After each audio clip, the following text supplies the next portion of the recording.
Welcome to the Former Players Roundtable. I am Michael Spath here with Ruden and Huntzicker from inside Yost Ice Arena, where Michigan had its first full home weekend series. They played Boston University on Friday, won 2-1, and then lost to UMass Lowell 2-1. We're going to talk about those games.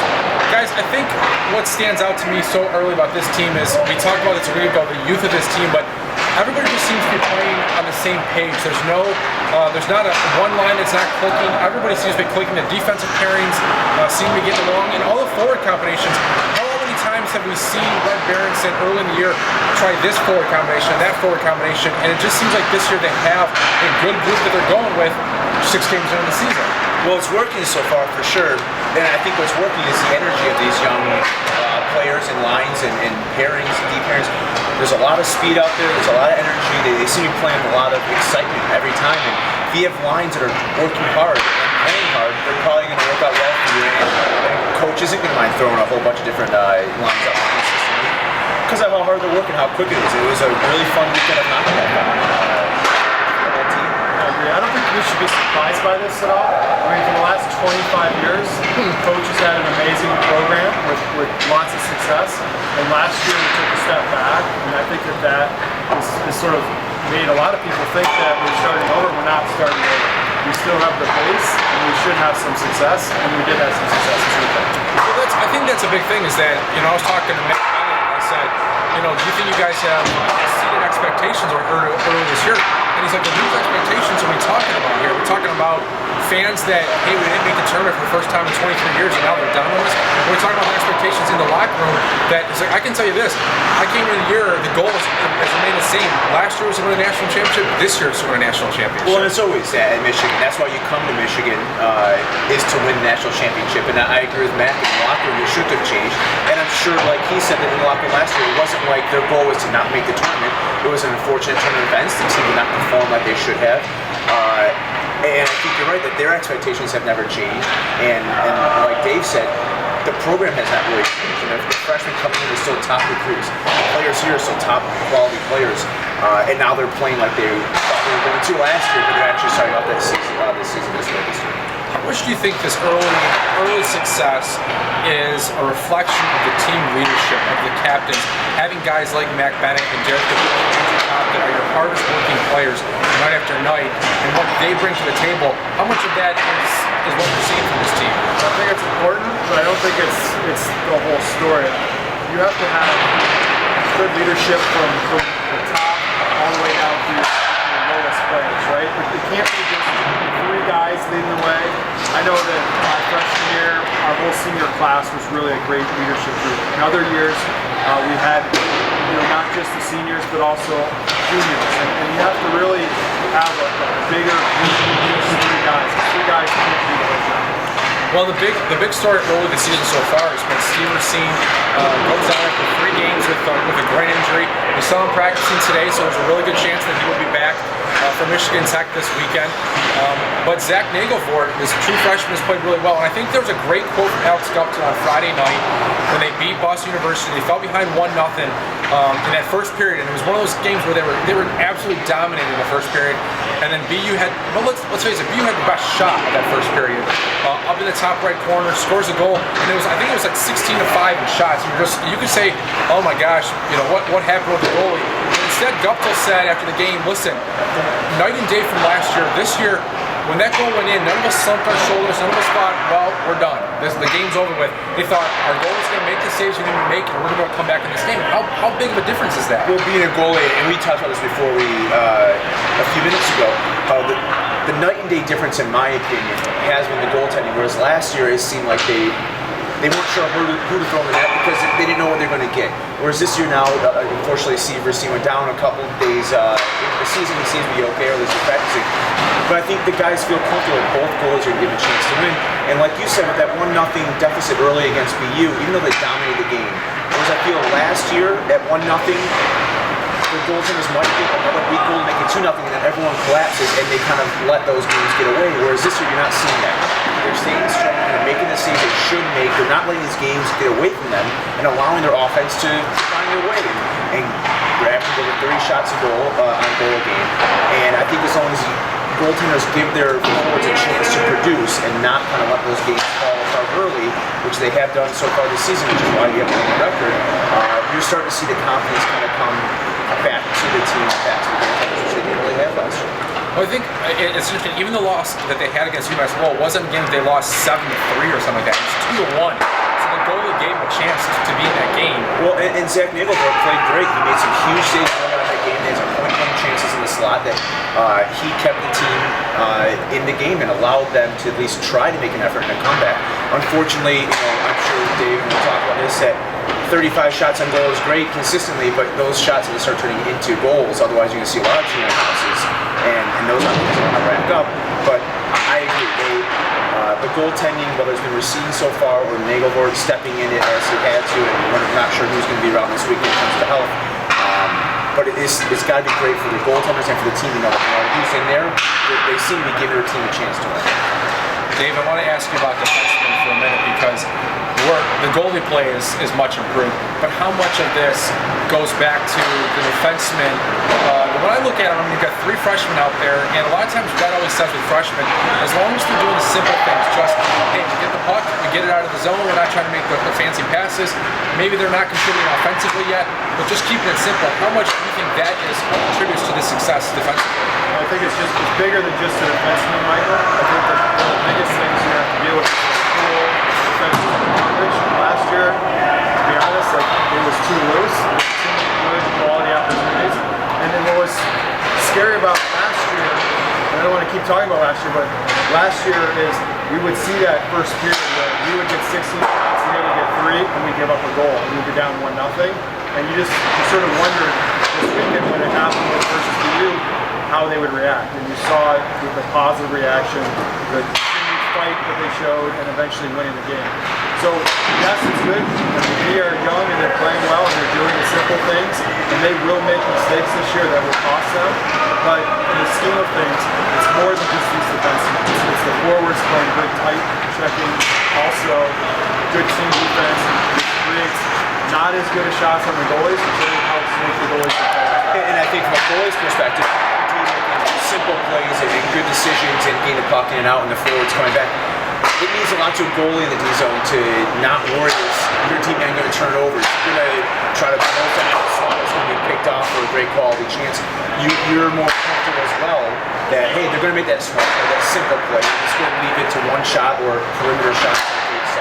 And I think it becomes contagious as well, that everyone becomes more confident that what's happening in the D zone is not wild goose chasing a lot of quality chances against. Well, the one thing I want to say about the defensive core, and we'll move on, is I've seen a lot of great defensemen in my 11 years covering this team, and certainly Jacob Trouba a year ago was a very talented offensive defenseman, very physical kid, but Mac Bennett right now I think is playing as well as I've seen a defenseman play on both ends of the line. If he was a little bit more physical, I think you'd have the ultimate complete player. The way he's skating, the way he's leading, he's adding things offensively. He had a pass in that game against Boston U that set up the game-tying goal.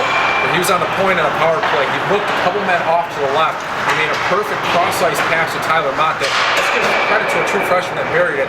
But I don't know that many defensemen that make that pass outside of Dave Huntzicker and Mac Bennett. Would you agree? I didn't make that pass. No, again, senior leadership, captain, you expect him to play like that, and you expect him to raise his game from last year, and he's done that. And now he has to continue that throughout the year. Like we're only 5-6 games in. It's not a season, it's just the beginning, so he has to continue to build upon that. And it's important for him to do it for this team, but also, I'm sure he wants to try and make a career out of it. It's important to try and draw some attention to himself. So he has to continue to do it, and he has the responsibility of bringing the younger kids with him too. And I think that he's done an outstanding job to start. Well, and one thing that I think he's done a great job. That was a great pass backdoor and buried into the open net, which is huge to kind of lift that veil if we can't score on this kid. But he's been skating so well, I thought, Mac Bennett. He's been all over the ice and smooth skating. He's been coming back nicely, joining the rush when he has. So I think he's been, like most of the team, and I commented this before as well, very good skating team, and he's been the leader of that as well too. I just see he looks really smooth and good out there, aside from the passing, which in terms of his skating abilities. Well, you brought it up, Noah, the offense, and they scored 7 goals against RIT a couple weeks ago. But other than that, 3 goals against Boston College. They had 4 in 2 games against New Hampshire. Then they scored, 3 goals against BU and UMass Lowell combined. How much is offense a concern right now? It's the offense in a general term might not be, because they're averaging over 30 shots a game and they're getting opportunities. I think what you're seeing, and the first thing is with UMass Lowell and BU, both their goalies are about 6'4", big kids. They're covering a lot of net, and we have a lot of freshmen in the lineup. So my concern would not be a true concern, but you have young guys who maybe either A, not used to seeing goalies this size that can move it and get across the crease and cover that kind of net, or B, they're getting opportunities and not shooting to score, just shooting to shoot. And maybe taking an extra breath just to take a look and pick your shots wisely. Learning to shoot to score, as Red like to say when you're in practice. Not just to put on net, because these goalies are too good that if you just put something on net, they're going to make that save 95% of the time, if not more, hopefully. So I hope what we see is you don't get concerned because the opportunities are there, the shots are there, the chances are there. You just want to see those chances as the season progresses turn into goals. I totally agree. Opportunities are there, and that's all you can ask for. My concern would be as if you're giving up a lot of goals, because it's harder to keep the puck out of your net. And because they're doing a great job and their goals against is low this year, and really giving up 1 or 2 goals a game right now, that's what you point towards. That's what you're doing at, and the goals will come. There'll be the explosion, and the guys will score goals as long as the opportunities are there. And I think you'll see this weekend Michigan Tech coming to town is having a slow start. They're not scoring much. I think in their 5 games they've scored 2 or less goals in 4 of them. So I think you're going to see Michigan have the opportunity for a team that's not very offensive to actually turn those tables. And I think you're going to see a lot of goals scored this weekend for Michigan at home against a Michigan Tech team that isn't off to a great start. And I wanted to talk about that Michigan Tech team, coached by Mel Pearson, guy that you guys obviously was assistant coach for both of you. And now we're talking, this is Mel's 3rd year at Michigan Tech, so a lot of these kids have, other than hearing that he was a former coach of Michigan, don't know, weren't coached by him. Does that start to change? It would be hard that first year to go against him if you coached him for 3 years, and does it get a little bit easier as distance and time becomes a factor? Well, I think it's different playing as a coach and playing as a player. With Mel Pearson, who I thought was a fantastic assistant coach, he's an X and O's guy, and he knows the game very well. And last year he won the GLI with Michigan Tech, and I think he's doing good things there, even though they're off to a poor start right now. But as a player, when another coach comes in, I don't think you get worried about playing against him as a coach, as if you're squaring off with somebody that maybe got traded or transferred or things of that nature. So I don't know if that concerns them as much as maybe with Red or Billy or some of that nature. So I don't think it's going to play into the players' heads at all. That it's Pearson. Yeah, I'm curious to see how they play. I had a chance to talk to their assistant coach during the fall this summer, and he thought they were still going to be young. Most of their scoring the last couple of years at the Tech has come from their freshmen and sophomore, so you expect them to take a step forward, which hasn't happened yet this season. But again, it's still too early to decide on a team and if they're going to be good or not. And, I think that Michigan has gone through an adjustment too when Mel left with Brian Wiseman coming in, and they didn't want somebody to come in and be Mel. They wanted Brian to come in and be Brian, and so there may be an adjustment with recruiting and some of the things they're doing. I thought that against BU was the best cycling game I've seen Michigan play in 15 years. They kept cycling the puck, and they wore BU out. It resulted in lots of scoring. They scored, they had almost 50 shots, I think. And that's a lot of shots to put in. And a lot of it was direct result of the cycling. Now, we didn't do it as well the next night, so we'll sort of have to keep an eye on that to see if that's something that they'll continue to do. But it was an outstanding job cycling. Well, we're not here to pick on individual players or anything like that, but talking after the game on Saturday, Red was pretty ticked at one particular player for taking a checking from behind penalty. Phil Giuseppe, 3rd period, they didn't end up killing the penalty. That ended up being the game-winning goal. And he didn't come out and take the kid to task like that. But he says, listen, this is a junior, a kid that needs to know better. And he's actually, he moved Phil to cop and the boys' line because he wanted to see this kid start working harder. Is that just a situation of bad position Do you expect more from a junior? I mean, do you get down on one particular kid, or is it just one of those things that happens within a game? Well, I'll say I felt bad when I saw it happen because Giuseppe, I thought, was having a very good game. He had some good chances. He was working hard. And being a goalie, I really never put myself in a position to have to hold up on somebody. So maybe Dave can speak more to that. The game happens quickly. They were going very fast in that corner, both went for the puck. Kind of, I agree, he easily could have let up. It was the numbers were facing Giuseppe the whole way. And the number one rule in hockey is if you see the numbers, you don't hit them.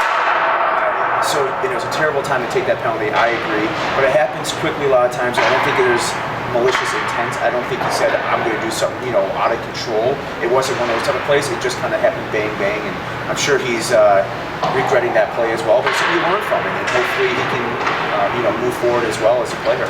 Yeah, I agree 100% with the call. Yeah. It absolutely was a major penalty. It should have been a major penalty. It should always be a major penalty. As a player, the respect level has to be there. And if you're going to err, you err on the side of caution for the safety of the player. I watched that play up in the officials box, and I was sitting there with the head of officials, and across the board, everybody said that's a 5-minute penalty. Now, how do you avoid that? I think the referees on the ice will give you the leeway to do it almost like the bear hug, where you come in and you kind of grab the guy and you take him into the boards. They're not going to call holding. They're going to, I think they recognize and understand that that's a safety play. And unfortunately, Phil made the wrong decision in that situation, and now he has to learn. And I'm not going to say it's going to cost them the game, because there were so many other things that could have occurred that would have made it a non-issue for Michigan. Michigan had the opportunity to get the puck out of the zone just prior to them scoring, and it didn't. So you could point to that play directly. You could point to the power plays we didn't convert. You can't point to one thing and say that cost us the game, because there's 60 minutes of things that could cost you a win. Absolutely. Well, guys, last question I want to talk about. I know before the year began, both of you guys predicted a Big Ten title in the national championship for Michigan. I've always said from the beginning that I thought this team would be a Big Ten title contender and make the NCAA tournament, and then after that, it's kind of just a crapshoot in the tournament. I think there's a lot of fans that, we haven't seen a sold-out game yet, but I think a lot of fans are going to start jumping on this bandwagon because they're playing really well, they're playing exciting hockey. When you guys now, after 6 games, they're 4-1-1, the one loss is a 1-goal game. Do you feel even more confident about your national championship predictions and your Big Ten title predictions? Well, we haven't gotten a Big Ten play yet, so I like to see how they match up against Minnesota, who's number 1 in the country. It's preseason top 5. They've slipped a little bit to start. I want to see how they play in those games first. We've seen against Hockey East teams, and it is always good to see them come out against top-ranked other conferences and win. Obviously, it's good, and you like to. I like what I'm seeing for sure. And they seem to be, like I've said a few times now, a great skating team. They seem to have a lot of energy. The goaltending is exactly where you want to be early in the season. So you like the recipe that's happening. But like I think Dave and I have repeated over and over again, in 6 games, they're not even in the Big Ten Conference yet. I still feel comfortable that they are going to put together a great season, and they'll definitely fight for that Big Ten championship. But I like to see how they play in the conference once the conference schedule picks up. Yeah, I feel better about that decision or prediction now, mainly because I've seen them play a few games. We got under our belt rather than just sort of guessing what we had. They played a very strong Boston College team, and I thought they played okay and well, and they won their game. And I've seen the improvement over the last couple of weeks, and if we continue that type of improvement, I think the opportunity it's endless, really. I mean, they could play in that final game, and that's the goal. And I want to add one more thing as we finish up this, what was the first year of the Big Ten Hockey tournament or showcase, whatever they want to call it. It's going to happen every year now with the Big Ten and the hockey circuit to this little round robin. And I thought it was fantastic hockey. I was here for the BU game. I watched the UMass Lowell game on TV. I think these are great skating teams, great skating leagues. I think those games are extremely exciting. A lot going on, a lot of action, up and down, pretty open games. And I was excited to see that. And I'm looking forward to seeing more of this now in the future. And what's happening now that the CCHA is dissolved and the Big Ten has started and what they're going to do with that. So I was really excited to see these games and the past couple weekends, and looking forward to moving forward with it as well. Yeah, absolutely. Now we just need to get the Big Ten Network to pick up all these games, and not have that terrible feed that we had for the New Hampshire series. I don't know what that was, like Fox Sports Atlantic, and it was a great few. It felt like 1980s here. It's got to start somewhere, and I know Big Ten Network is looking to pick up hockey as it gets later into the season, and I think as these games start to get popularity and the Big Ten brand comes to hockey, it's never been there. You know, they never had that staple on it. I think you're going to see that funding and you're going to see that support from the Big Ten Network that they are now going to be under that umbrella. So hopefully in the future, it's got to start somewhere, right? So hopefully in the future, they'll start covering these games. And there were hockey games on the Big Ten Network this week. Yeah, we're not Michigan. Yes, and obviously we prefer that we always have Michigan, but you know I think it's just good, generally speaking, that Michigan games are on TV. It's good for them. Well, that's the point too, where they're going to have some doubleheaders this year, and on a Saturday night especially, you could have a 4:30 game and a 7 o'clock game, or a 7 o'clock game and a 9 o'clock game, something like that, and give and really showcase Big Ten hockey to everybody. So, anyway, thanks for joining us this week for the Roundtable Oct.